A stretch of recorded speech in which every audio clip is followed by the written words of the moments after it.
It's believed the Tomlinson report will call for the closure of at least 4 hospitals in London, possibly St Thomas's, St Bartholomew's, Guy's and Charing Cross, as well as the possibility of up to 20,000 job losses.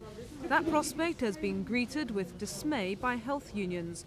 At a news conference today, Labour's Shadow Health Secretary pressed home the need for a new constructive approach to the future of London's healthcare. Although Labour admits some hospitals may have to close, they don't want any closures to go ahead until a new strategy for replacement facilities has been agreed and initiated. They also want a London Regional Health Authority set up, a new medical science park for London to integrate medical training and research, and a shift to primary healthcare.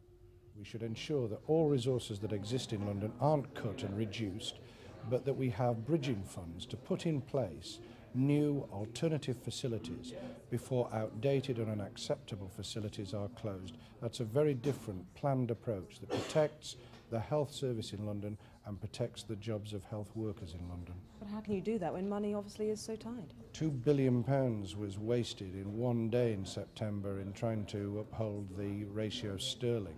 We believe that there are resources available that could be used now to ensure that the planned care for Londoners over the next 5 or 10 years actually has the kind of basis which could, if you like, predict the way in which we would deal with healthcare in Britain as a whole. What Labour is saying, and quite correctly, is that we need to spend money on primary health care. In the capital we need more general practitioners, more community staff. COSI agrees with that.